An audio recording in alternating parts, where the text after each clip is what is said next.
Welcome back to the Many Toys of, and my favorite time of year. We're finally in October, which means Halloween is just around the corner. And for the next month, every episode of the Many Toys of is going to reflect something scary, something undeniable, something you cannot escape. And today, we're not talking about death alone, but also the potential possessions that can follow. It is time for the Many Toys of Waspinator. Before we begin, a big thank you to Glitter 3D240, Sound Blaster 1987 Reviews, Frosty Sparrow 7993, ID Covers, Weaponized Toy Car, Marmalade 3, Athar V Gupta 3310, Matias Toledo Productions, Kuro Niditz US 4GG, More Ricey, Roman V 7518, Brick Wall Duck 3518, Goofy Goober 303, Adventure Cat Official, Dragon Gummy 2890, and an especially big thank you to No Face Killer 13. No Face wasn't only the first person to ask for Waspinator, but also did the first ever streak for Waspinator, and continues the streak on and off to this very day. I honestly feel like Waspinator doesn't need an introduction. He very well might be the single most famous character to come out of Beast Wars, rivaling Dinobot and Black Arachnia in that regard. And why is he so beloved by both Hasbro and the fandom? It's because he sucks. That's not me saying that he sucks in a bad way. I love him! But he does suck. He is the worst. He is a coward, an idiot, a glory hog, but more so than anything else, he's unlucky. Watch any episode of Beast Wars, and there's a very real chance that you're going to see Waspinator be the universe's chew toy for at least 22 minutes. He is going to be beaten down, shot at, blown up, pulverized. And yet, he always comes back. Despite all the death that happens throughout the Beast Wars cartoon, Waspinator is able to shrug off injuries that killed other characters. That might speak to a certain level of determination, but truth be told, I just think he's too dumb to realize he's dead. Oh, Waspinator has a headache in his whole body. Waspinator's original toy came out in 1996, and even though it's a very good toy, it's definitely odd looking at it now. It just straight up doesn't look like him. All the gray, especially in the midsection and the head, just don't scream the Wasp of old. Especially when you realize that's not his head, that's the mutant head. His actual face looks like a normal Cybertronian. This is where you gotta remember, the toys come before the show. Waspinator wasn't meant to be the fan favorite. That mutant head wasn't supposed to be his actual face. So even though the toy is still very good, with solid proportions and good gimmickry and a decent enough transformation, it's not what you'd expect from the character in 2025. And truth be told, I think this original toy looked a whole lot better when it became Buzzsaw. Waspinator would have a couple of cool things in 1997. For one, you could get the Takara Tomy version of him that not only gave him far brighter yellows and greens, but also gave him a white robot face. You'd also be able to get him in the Sasuke no Taiketsu Cheetahs vs. Waspinator. It's Cheetor and Waspinator in a 2-pack. 1998 could have been the end of Waspinator, as he was supposed to die in the lava pit. But instead of him, Pterosaur and Scorponok wound up taking that fatal bath. And that's because the writers went to bat for him. Hasbro was done with Waspinator, but because of how much of a fandom he had developed online, he was spared. Waspinator is alive! What's doubly weird is the fact that Waspinator never made use of his Transmetal form that he got this year. The toy looks incredible, but in the show, he only ever rocked his original body. Him and Rhinox are the only two to go throughout the entire show without either dying or getting an upgrade. But I do like this design. It's solid, the colors are striking, and I love the fact that he has the jet mode. You should know, most Transmetals had a quote-unquote third mode, but a lot of them were kind of silly. Like Cheetor, where it was just a cheetah that had rockets on his hips. Waspinator actually gives you a pretty goddamn decent jet. And that's on top of one of the best bug modes in all of Beast Wars. And the robot mode is definitely very kibble heavy. The legs can be a little bit annoying, especially when you're trying to use his actual articulation. But it's a good toy. A great toy, even. It was just repacks and repaints for $19.99. You'd be able to get the Japan Metals Waspinator in a 2-pack with Metals Cheetahs. This is just Cheetor and Waspinator once again in a 2-pack because these two are just joined at the hip, I guess. Speaking of being joined at the hip with Cheetor, check out the Fox Kids Waspinator. Tell me that isn't some weird love child of Cheetor and Waspinator in bug form. 2000 would be a big year for Waspinator, but not as Waspinator. You see, he did make an appearance as the Fox Kids Transmetal Waspinator, which took that original toy and gave him the yellow and black color scheme. Looks pretty solid. But the big deal was his appearance in Beast Machines, or should I say, Thrust's appearance in Beast Machines. In Beast Machines, Megatron had a problem. He had finally conquered Cybertron. All the sparks were becoming one with him. But he was going up against the remaining Maximals. So what is a Megatron to do but bring back some familiar sparks and make them his generals? Whereas Rhinox and Silverbolt were unwilling participants, Waspinator was actually pretty okay with his new form of Thrust, a cool biker with a smooth voice and an absolute devil-may-care attitude. You never should have used sparks from Optimus's pals. Least they didn't turn on you like they did. He felt like he should have been Silverbolt, so much so that Black Arachnia assumed he had to be Silverbolt. But with Silverbolt actually being Jetstorm, that left silly little Waspinator to be the motorcycle. Like I said, Wasp was very aware of what his spark was being used for, and loved it. He couldn't believe how cool he was now, especially as Thrust proved himself to be one of Megatron's most loyal subjects ever. But it also meant that in the very final scenes of Beast Machines, we got to see Waspinator come back in full force as a tiny little wasp with a very familiar biker head. Waspinator want glory, Waspinator want power, and what Waspinator get? For all the praise I'm happy to give Thrust as both a character and as a design, I can't give it to his original toy. You see, the original Beast Machines figures just aren't show accurate. And not in the way that Beast Wars toys aren't show accurate. At least there you can see the resemblance. The Beast Machines toys very well might be the least accurate figures of all time. Some of them are still pretty good, like Thrust here, but don't get him expecting the show character. You'll have a great experience with a very lanky robot mode, a cool looking motorcycle, and even a tripod mode that doesn't look half bad. Get this guy if you're into unique Transformers. Get this guy if you're into some really odd toy photography and making use of his interesting articulation. Don't get this guy if you like Thrust. You know it's bad when the Happy Meal Thrust is the most accurate Thrust of the year.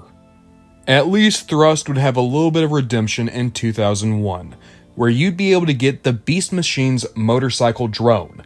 This is supposed to depict the drones that Thrust would boss around, but they're also far more accurate to the design than their boss is.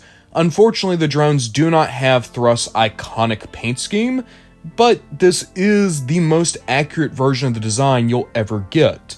Personally, I use this drone as my Thrust. He scales better, he looks better, he is better. Waspinator would take a few years off, as would all of the Beast cast, until coming back for 2006 to celebrate the 10th anniversary of Beast Wars.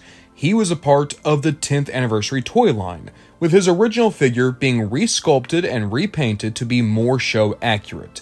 It's still not one for one, but it is the closest we had up until that point. And then there's the dark side Waspinator. I want to say this. The 2006 BotCon had some of the best exclusives ever, giving us the Cybertronian versions of the Beast cast, and some of those designs are truly magnificent, like Red Alert becoming Megatron, or Crumple Zone being Primal. But some of them are pretty goddamn rough, like Darkseid Waspinator. Now, the toy isn't bad. I like the fact that they used Machine Wars Skywarp. The problem is I don't think Waspinator should be a jet. I know that this is anal, I know that this is an ultra nitpick, and please take it with a grain of salt. But Waspinator is a bug. Bugs hover. Waspinator should have been a helicopter. The jets should have been what Pterosaur turned into. It works better for him to be a seeker, and for Wasp to be more like a vortex. If they had taken the Energon Blackout mold, the one that we got with the combiners, and turned that into Waspinator, I think that would have looked and felt a whole lot better. In 2007, we get one last look at the original Waspinator toy in the Telemoka series. This was Takara Tomy doing their best to make the most show-accurate cast of Beast Wars characters to date. And using that original toy, they came pretty close. In 2008, we'll say hello to one of my personal favorites, that being the Robot Heroes Waspinator. Look at him, he's adorable. In 2009, Waspinator would have one of his most important years ever, due to his inclusion in Transformers Animated. And it wasn't as the silly, goofy Waspinator, it was as the slick and smooth Wasp, an Autobot prodigy, a hero in the making, someone who Sentinel Prime pegged for greatness. And you could see it. Wasp was the best aim, and the fastest, and the strongest, and the smartest, and the most versatile of his entire class in the Auto Boot Camp, completely shaming Bumblebee at every level. That's the reason why Bumblebee is named Bumblebee. Waspinator was a crack shot, so he was a wasp. Bumblebee was a bumbler, and thus Bumblebee. Bumblebee's name is to show that he could never touch Wasp's level, which is what made it so shocking when it turned out Wasp was a Decepticon spy, and Bumblebee exposed him to Sentinel Prime. But Wasp wasn't a spy. There was false evidence planted in his locker by Longarm, and Longarm manipulated Bumblebee's envy of Wasp to cause an innocent bot to be sent to the stockade. He would spend years being beaten, tortured, and reprogrammed by the Elite Guard, until eventually he was able to escape. But at that point, he was Autobot Wasp no longer. He was broken, unable to think of anything but revenge, paranoid, scared. He was like a child doing his best just to survive in a universe he no longer understood. Eventually, he found his way to Earth, and he tried to take Bumblebee's place on Team Prime, only to be found out. And once again on the run, he was taken in by Black Arachnia, who made Wasp a far more powerful body. Now he was Waspinator, and unlike the Waspinator of old, this one was not played for jokes. He was stronger than the other Autobots, and the fact that he couldn't die was shown to be a legitimate threat. Waspinator come after we're offline. Waspinator have plans. Waspinator's toy is one of the most interesting in all of Animated. Unfortunately, it's also one that's very prone to being loose nowadays. The overuse of ball joints, especially in the knees and hips, make it to where most modern Waspinator copies have a hard time even standing up. But if you get one in good condition, you're going to have one of the creepiest and honest-to-God scariest Waspinators of all time. His big, bulking body, his creepy proportions, that manic head sculpt, the fact that his wings are able to flap, and then when he transforms, he's a pretty accurate Wasp, at least more accurate than any other Waspinator. This toy is truly something spectacular. I hate that the ball joints don't hold up, but if you just need a Waspinator to stand there, he stands there with the best of them. There would be some real sad stuff in 2010 for Waspinator. For one, the Takara Tomy version of his animated toy would come out, and it was good, but sadly, we were denied Fugitive Waspinator. This green repaint of the animated Bumblebee was supposed to come out as one of the last waves, but it got pulled, and as a result, we never got to have a proper toy of Wasp. That's a lot of Waspinators. So why don't we pump on the brakes right here, right now, and go over some of the unofficial Wasps. Because believe it or not, there have been a couple. Quite literally, there have been a couple. For one, there is the New Age Waspinator, which, interestingly enough, isn't a remold of their Bumblebee, but instead is a remold of their Wind Charger. Despite that oddity, it makes for a pretty good animated Wasp, one of the best options for him in all honesty. And then if you want something truly different, you can get the Trojan Horse Hurricane. This radical reinvention of Waspinator turns him into a helicopter, which is what he should have been at the beginning, but okay, I am now reining myself back in. I don't need to do that rant again. It's a good looking toy. Apparently, it can have some build issues, especially when it comes to loose joints, but I'll be honest, I'm a sucker for it. The design looks amazing. This is how I imagine an IDW take on Waspinator might have looked if they didn't go the Thrilling 30 route. Just a more modernized Wasp to fit in with a general Cybertronian cast. Going back to official waters, 2012 would be a pretty quiet year for Waspinator, only getting a Creon microchanger, and it's okay. It's fine. That said, 2013 would actually be a pretty big year for Wasp because it was Thrilling 30, baby! And how better to celebrate 30 years of a franchise without looking at some of the characters that made it truly great? And Waspinator deserves to be in that rarefied air. For one, you'd be able to get a Target Master of Waspinator coming alongside the Legends class Starscream. Also, check out the one that came out in Takara Tomy markets.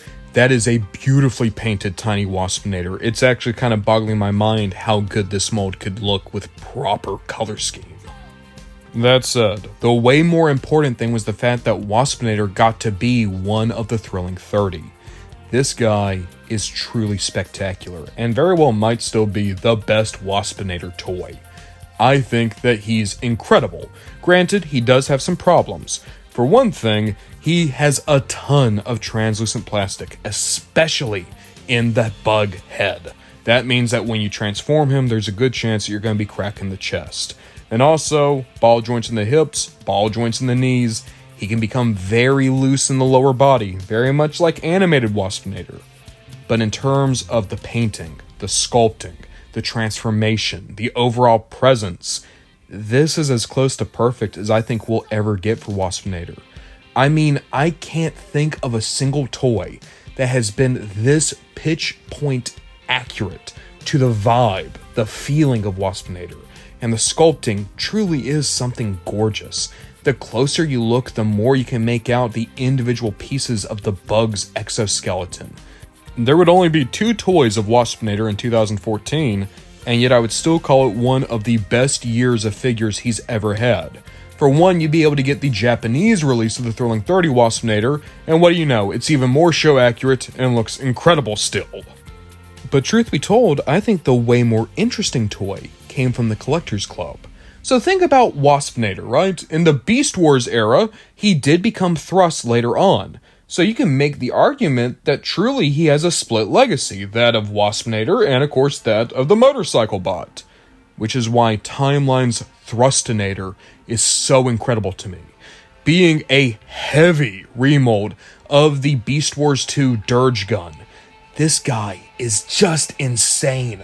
A Frankenstein abomination of Beast War and Beast Machine put together and giving you both sides of his personality. The head sculpt alone makes this one of my favorite Transformers figures of all time. And then when he actually transforms into the Wasp mode, you can see it's not exactly accurate to how he appears at the end of Beast Machines, but it's pretty close. The fact that this is all off that original Waspinator body, that is what really sells it as one of the most ingenious and inspired things the Collectors Club ever did. For all the guff I can give the Collectors Club, it's clear that there were still real fans working within it. And it was those real fans with that passion that gave us something as horrible and disgusting and hideous and beautiful as Thrustinator. We're kind of cheating in 2015, but technically a Waspinator did come out that year. If you got the Waruda Marauders pack from BotCon, you'd get this yellow Waspinator, which of course looks a whole lot like the Fox Kids Waspinator, but more importantly, this is what was retrofitted into being the Shattered Glass Waspinator. Keep in mind that this was not meant to be a Waspinator. It's just there was the connection through the Fox Kids deco, and that eventually turned it into a Shattered Glass homage. So, I guess it counts? Sure, it counts. In 2016, Thrilling 30 Waspinator would be repainted and put into the Legends line in Takara Tomy markets. In 2017, he'd get his own statue.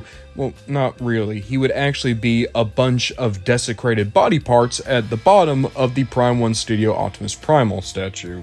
In 2021, I might say the most divisive thing of this entire video, because Kingdom Waspinator is okay. I'm sorry, I just don't think he holds a candle to Thrilling 30 Waspinator. He's still a good toy, but the lack of paint and the far more clunky use of the bug legs that can make it really hard for him to pose in robot mode. It's funny that this Waspinator has so many of the same issues as the original Waspinator toy from the 90s. It's still a good figure, and if it's your only Waspinator, it's a great one to have. But personally, I still think that Thrilling 30 did this better. That is Generations Waspinator. This is a good substitute, but not a replacement. Then again, 2023 might be able to make me eat my words. The Beast Wars Again Waspinator took the Kingdom mold and gave it a beautiful paint job.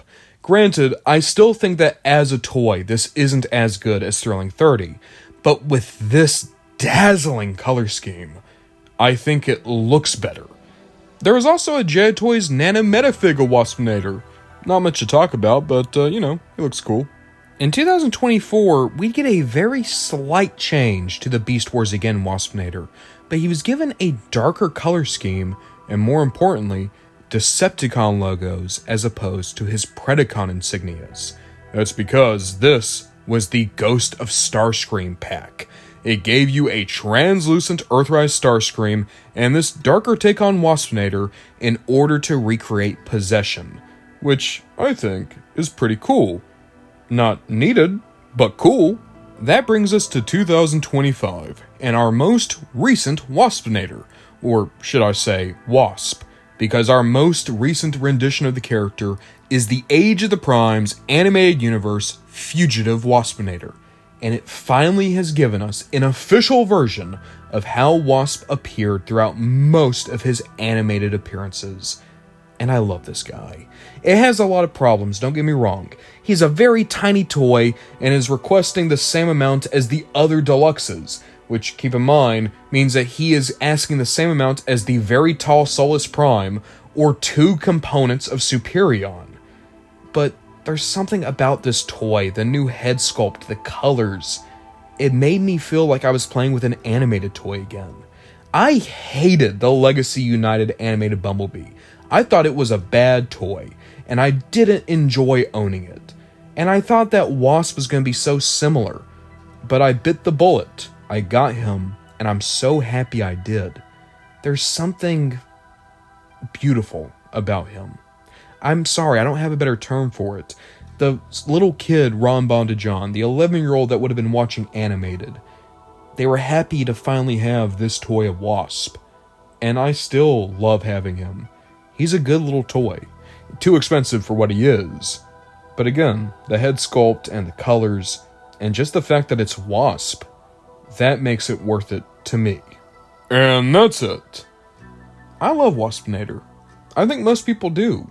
In the same way that we love Plankton or Team Rocket. It's hard not to love Waspinator.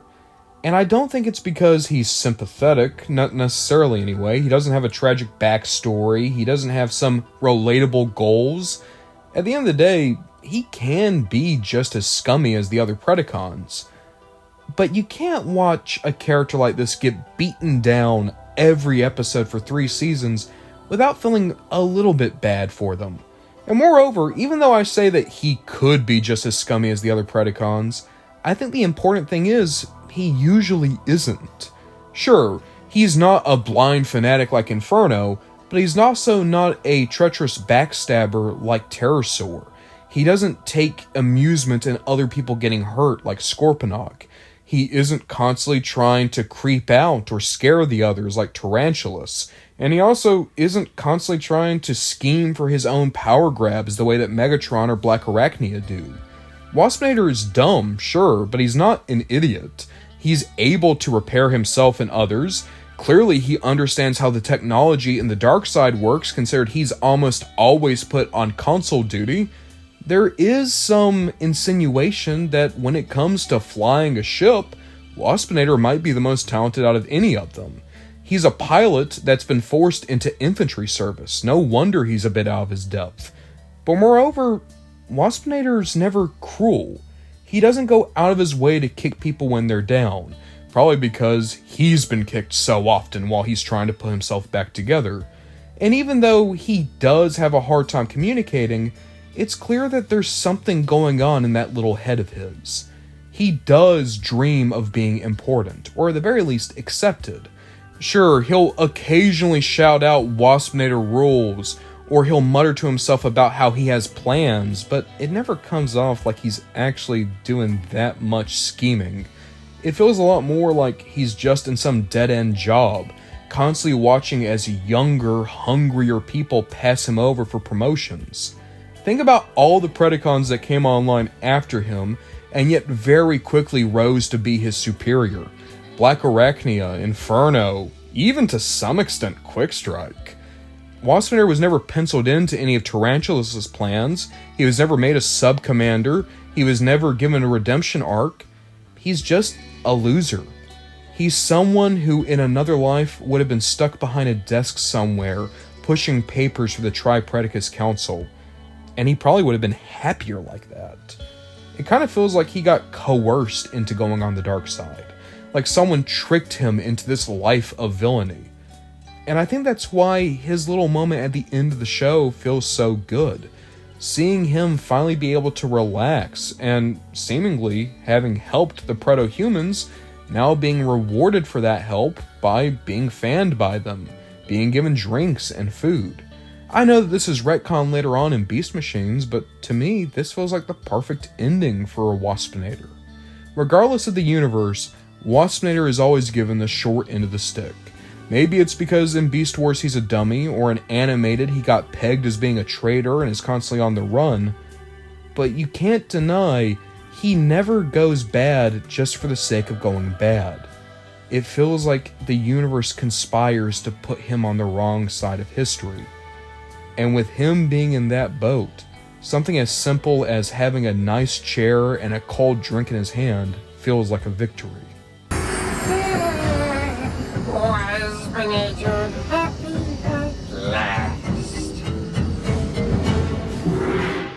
But guys, I'll ask you, which was your favorite Waspinator? And is there a Waspinator you're trying to track down right now?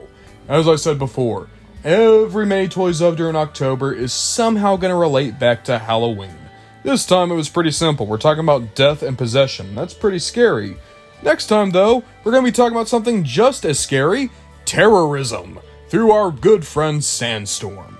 Alongside that, guys, if you are able to donate any money, please consider helping out Lee and his battle with muscular dystrophy. He is a treasured part of this channel, a producer, and someone who has helped me out a ton. I want him to be in the best situation possible as he continues this battle. And alongside that, if you donate to his GoFundMe, I will give you the equivalent Patreon reward. So if you donate $1 to him, you'll be given access to my Discord server Moonbase 1. If you donate $5, you'll be given videos early and be able to download videos directly from me. And finally, for $10, you'll be made a producer. You'll show up in every video I make from now on and be able to make direct Patreon requests to me. I want to thank you all so much for watching, and hey, we'll see what we get up to next time.